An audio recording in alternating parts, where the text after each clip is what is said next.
Now, you and I both know the facts are that you've passed a clean resolution, continuing resolution. Democrats have yet to vote for that, not enough of them in the Senate.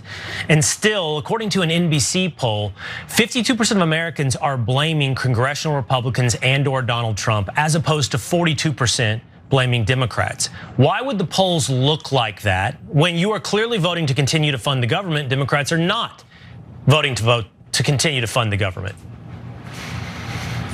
Well, for one thing, the polls are all over the place. I mean, CNN was reporting just on Friday of last week that Republicans were winning this as if it was some sort of political game. The only people who lose here are the American people. But those statistics like that, polls like that, don't surprise me. The entire media establishment is parroting the talking points of the Democrats every day. It's the most staggering level of gaslighting we have ever seen in American politics.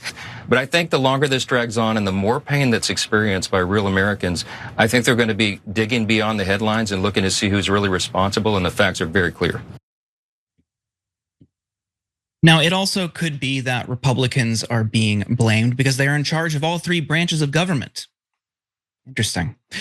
Tomorrow will be day 35 of the shutdown and will then be tied for the longest shutdown in history. The other one, of course, being one in 2018 when Trump was also in charge. The painful impacts from the shutdown are now coming into clearer focus.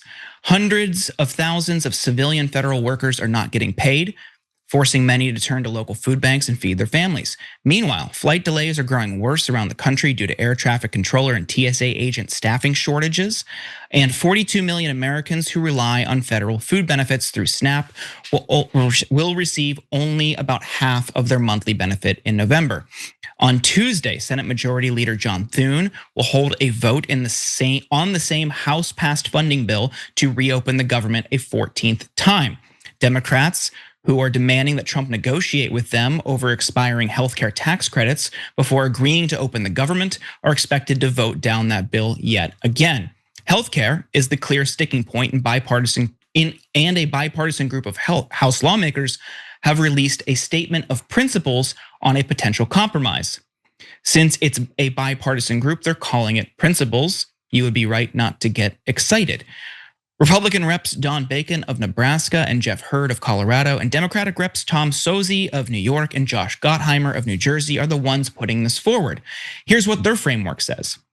The four lawmakers are endorsing a 2-year extension of the enhanced tax credits and an income limit on who can qualify for them, which would range from $200,000 to $400,000 in a bid to appease conservatives who believe that the credits are wasteful and rife with fraud.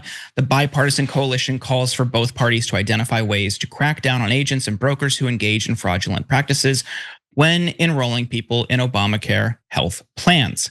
The lawmakers also want to ensure that enrollees are notified of the value of the premium tax credits and that ACA marketplaces track down, quote, ghost beneficiaries who may be improperly enrolled in the plans.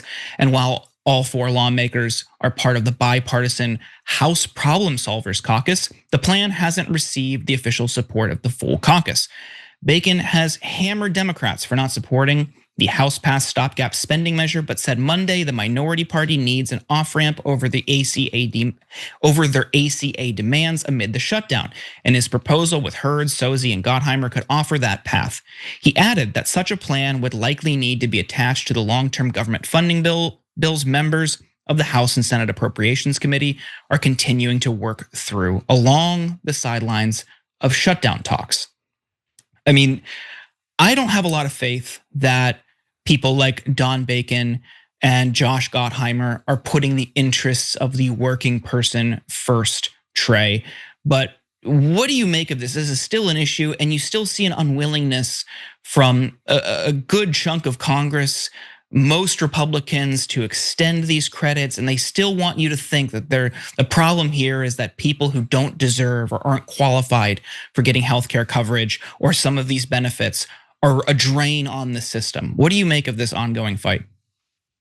That last part is like what annoys me and worries me about it, that last thing you said, because I know that a lot of people do perceive it that way. People in places like where I'm from, rural Tennessee, which is very heavily red, many of whom obviously, have health, Obamacare or the ACA or whatever, that many of whom also are on food stamps, by the way, and that's a whole other aspect of this. But they, in my experience, a lot of them have this sort of mentality of like, yeah, right. But the problem isn't me. The problem is all these people that abuse the system. And that's who, Mike Johnson and the Republicans, that's the problem they're trying to address. They're trying to weed that out. And heck, I agree with that or whatever. And it's like, it's the classic, I didn't think the leopards would eat my face thing, that's gained popularity on the internet in recent years. And it is genuinely very prevalent. So that's the part that worries me about it, because you can't get through like people's own, deeply embedded perceptions of how these things work. Because in my mind, you like to think that like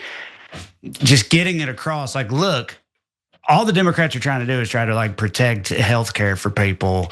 That's the only real hang up here. The Republicans are shutting the government down and ruining all these things for the right to strip people of health care. Like, it seems like it should be pretty clear cut, but it won't be, for the reason we just talked about and so many others, just propaganda, myths and disinformation and all that. So, I mean, even the fact that it's 52-48 in favor of blaming the Republicans for this, when to me, it, should be much more.